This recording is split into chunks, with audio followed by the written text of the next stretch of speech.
기상경제 챙겼다. 이재명 대통령 얘기 한번 들어보시죠. 어제 용산 대통령실로 들어갔습니다. 우리 언론인 여러분, 낯이 익숙한 분들도 꽤 많으시군요. 반갑습니다. 지금 용산 사무실로 왔는데 꼭 무덤 같습니다. 아무도 없어요. 필기도구 제공해줄 직원도 없군요. 컴퓨터도 없고 프린터도 없고 황당무계합니다. 자, 필기구도 없고 직원도 없다. 챙겨줄 직원도 없고 아무도 없다. 무덤 같다라고 밝혔습니다. 대통령실 대변인이 공무원 복귀 지시도 내렸다고 합니다. 함께 보시죠. 물리적인 업무 불능 상태, 사용 가능한 인터넷망과 종이 연필조차 책상 위에 놓여 있지 않았다. 원활한 업무 재개 위해 대통령실에 근무했던 일반직 공무원의 즉시 복귀를 지시했다라고 밝혔습니다. 안녕하세요, 의원님. 네. 자, 이거 어떻게 된 겁니까? 저도 참 상황을 모르겠습니다. 네. 당사자가 아니기 때문에. 어찌됐든 저건 바람직한 건 아닙니다. 네. 그러니까 바람직하지 않은 상황 속에서 바람직하지 않은 그런 상태가 지금 벌어진 거죠.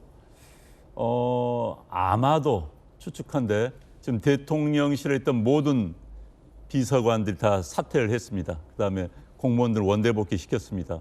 특히 이제 대통령 직무실은 지금 설명이 그렇게 나오더라고요. 본래 대통령 직무실에는 컴퓨터 같은 건 다 제거를 했고 새로 이제 총무비서관실이 임명이 되면은 새로운 것을 아마 만들어서 새로운 걸 이제 구입해서 설치를 하기 때문에 지금 제거를 한 것 같다 이런 이야기고요. 그렇군요. 다른 수석 비서관실에는 뭐 컴퓨터 같은 직기가 그대로 있다고 그럽니다. 그런데 대통령 이제 집무실에는 네, 그런데 이 새 총무비서관이 챙겨야 된다 원래. 그렇죠. 예. 그런데 지금 이런 상황이 처음이기 때문에 이런 지금 정말 어떤 코미디 같은 일들이 벌어지고 있는 거죠. 현직 대통령이 나와서 내 테이블에 뭐 연필 하나 없더라는 건 좀 코미디 같은 상황입니다. 아마 정상적인 정권 이양 과정을 거치지 않았기 때문에 이런 일이 벌어진 것 같고요. 뭐 이제는 뭐 저 문제는 큰 문제는 아니기 때문에 곧 뭐 수습이 되리라 생각이 됩니다. 네, 김문선 변호사님. 저는 이제 어제 저 기사를 보고 아니 이건 지나친 거 아니냐 이제 그런 생각을 했어요. 어떻게 대통령이 아무리 조기 대선을 치러졌지만 인수인계 확실히 돼야 하고 그런데 제가 사실관계를 좀 확인해 보니까 아마 대통령 집무실만 그랬던 걸로 보입니다. 그래서 이게 원래는 이제 인수위원회가 꾸려지면 사실은 이제 세팅을 미리 다 하는 거거든요. 인수위가 없이 출발하다 보니 그랬다. 그렇죠. 그렇지만 대통령 집무실 이외에는 뭐 그냥 상당 부분 뭐 예를 들어서 뭐 파일에 중에서 지저분한 것들은 다 지우고 상당히 많이 남겨놓고 갔다고 그래요. 그래서 물론 과정에 있어서 이제 일반 직원들은 아마 대통령 임기까지만 근무하는 걸로 돼 있으니까 그 규정에서 다 복귀한 것 같아요. 그래서 아마 대통령 집무실에 한해서만 아마 컴퓨터도 없고 네. 그랬던 걸로 보입니다. 그래서 그렇군요. 뭐 이재명 대통령 입장에서 보면 무덤 같다는 표현을 할 수는 있겠죠. 하지만 제가 볼 때 약간은 좀 과도한 표현이다. 그리고 어차피 이제 대통령 집무실이잖아요. 그럼 당연히 이제 총무비서관이 임명이 되면서 다시 대통령실을 세팅하는 이제 그런 상황으로 갈 거예요. 그렇군요. 강훈식 비서실장이 좀 연필도 좀 챙겨 주시지 그러셨어요.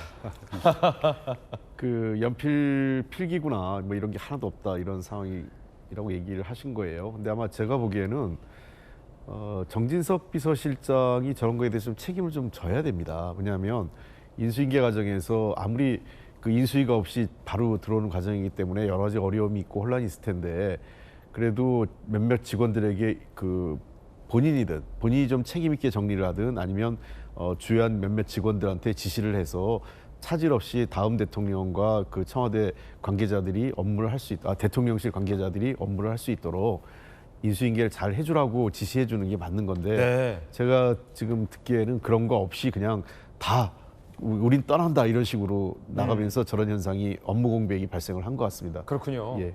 적절한 인수인계가 필요하다라는 예. 말씀입니다.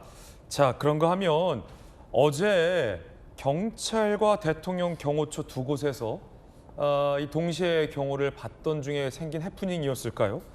경호원들끼리의 어떤 몸싸움 비슷한 상황이 연출되기도 했답니다. 함께 보시죠. 어제 취임 선서를 하기 위해 이재명 대통령이 국회 로텐도홀로 들어서면서 의원들과 악수하는 모습 뒤로 이렇게 검은 양복 입은 경호원 두 사람이 몸싸움을 하는 모습이 포착됐습니다. 다시 보실까요? 대통령 경호를 수행하는 경호처와 경찰 경호원들인데 두 사람이 서로 밀치고 잡아당기는 몸싸움을 벌였어요. 그러더니 끝나고 언쟁을 이렇게 벌이기도 합니다. 자, 난데없는 경호원들 간의 신경전, 이거 어떻게 된 일일까요? 성춘 부의장님, 경호원들끼리 왜 싸워요? 원래 대통령에 당선되는 순간 이제 경호처의 이 경호 업무가 이관이 되는데요. 네. 근데 지금 이재명 대통령께서 우리가 윤석열 정부 마지막에 경호처가 어떤 태도를 보이고 어떤 행동들을 했는지 다 보지 않았습니까? 그리고 경호처 상위 간부 다수가 지금 수사 대상에 있습니다. 그리고 재판을 받고 있는 상황이기 때문에 이재명 대통령께서 그게 정리가 될 때까지는 경찰의 경호를 받겠다라고 지금 말씀을 하신 상황이에요. 그렇기 때문에 그게 지금 제대로 전달이 안 된 건지 아니면 경호처가 그럼에도 불구하고 본인들이 하겠다고 한 상황에서 지금 충돌이 일어나는지 모르겠는데, 일단은 경호처 관련된, 물론 지금 경호처의 일선에 있는 그 하위 공무원들은 죄가 없죠. 잘못한 게 그냥 명령에 따랐을 뿐일 겁니다. 그분들이 잘못했다기보다는 상위의 명령을 따른 상위 그 지휘관들의 지금 문제가 있기 때문에 그분들에 대한 지금 정리가 제대로 완벽하게 이루어진 다음에 경호처로 지금 넘어가겠다는 그 말씀을 하신 거기 때문에 그거에 대해서는 지금 아마 지금 현장에서는 그 충돌이 그런 오해 때문에 좀 발생한 걸로 보여지고요. 그리고 전 그 아까 전에 우리가 처음에 다뤘던 그거 얘기를 좀 말씀드리고 싶은데, 필기구. 예, 왜냐면은 제가 그 문재인 정부 마지막에 인수인계 할 때까지 행정관을 했었거든요. 청와대에 계셨잖아요. 예, 그리고 3월 9일 선거 때 패배하고 나서도 5월 9일, 그러니까 정확히 인수위가 끝나는 날까지 저희는 근무를 했습니다. 그러니까 다 2달 내내 이미 정권이 넘어가서도 출근을 하면서 차기 정부에게 전달하기 위해서 차기 정부에게 오롯이 바로 업무를 진행할 수 있도록 저희는 5월 9일까지 출근을 했었거든요. 그렇기 때문에 전 그 필기구 지금 그 대통령 집무실에만 없었다고는 합니다만 지금 대통령께서 아마도 그런 우리에게 내 책상에만 필기구가 없었다 이런 차원에서 하신 말씀이 아닐 겁니다. 아마도 지금 강유정 대변인이 뭔가 일반 공무원의 업무 복귀를 지시했다는 것 자체도 뭔가 아무런 그냥 정말 폐허처럼 아무도 인수인계를 위한 준비를 안 해놨기 때문에 그런 거 업무 복귀를 말씀하신 것 같거든요. 왜냐하면 저희 같은 별정직 공무원 이외에도 일반직 공무원들도 분명 있고, 일반직 공무원들은 5월 제가 말씀드렸던 2022년 5월 10일에도 바로 출근을 해서 인수인계를 한 걸로 알고 있거든요. 그렇게 당연히 인수인계를 위해서 별정직 공무원들이 마지막 날까지 준비를 하고 일반직 공무원들을 넘기고 나와야 되는 건데 그거를 안 했다는 거거든요. 이거는 아무리 파면당한 정부라 하더라도 마지막까지 해야 될 그 국민들이 맡긴 소임을 하지 않은 걸로 저는 보여지기 때문에 저는 아까 말씀하신 것처럼 정진석 비서실장 이건 되게 무책임한 모습을 끝까지 보였다고 저는 지적하고 싶습니다. 네, 경호원들 간의 몸싸움은 이 어떤 노선 정리가 아직 안 된 측면이 있다라는 답변까지 들어봤습니다.